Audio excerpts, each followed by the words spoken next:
আমরা একটা স্লোগান আমরা দিয়েছি যে প্রজন্ম বাঁচাও।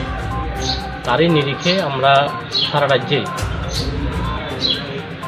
যে আরক্ষা প্রশাসনের সঙ্গে সম্পর্কযুক্ত এই রাজ্যে যে বিষয়গুলি আছে, যুব সমাজের সম্পর্কে যে বিষয়গুলি আছে সেগুলো নিয়ে আমরা প্রত্যেকটা থানাতে আমাদের সংগঠনের উদ্যোগে আমরা কিছু 5 দফা দাবি নিয়ে আমরা ডেপুটেশনে মিলিত হই। তারই অঙ্গ হিসাবে আমরা আজকে বাইকড়া থানাতে আমরা শান্তিবাজার মহকুমা কমিটির উদ্যোগে আমরা থানাতে ওসি সাহেবের সঙ্গে আমরা মিলিত হয়েছি।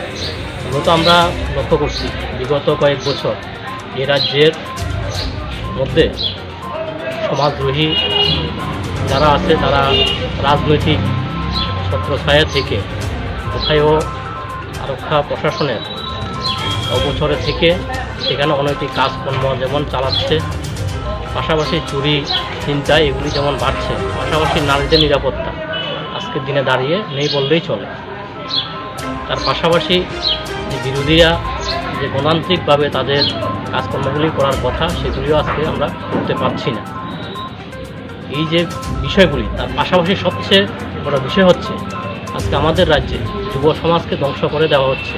যে নেশার বাণিজ্য চলছে এই রাজ্যের মধ্যে, তার বিরুদ্ধে যাতে পুলিশ প্রশাসন উদ্যোগ গ্রহণ করে, পদক্ষেপ গ্রহণ করে, যুব সমাজকে রক্ষা করে এবং যারা এই নেশা বাণিজ্যের সঙ্গে যুক্ত তাদেরকে গ্রেপ্তার করে দৃষ্টান্তমূলক শাস্তি প্রদান করে, তার জন্য আমাদের এই ডেপুটেশনের যে বিষয়গুলি তার মধ্যে অন্যতম।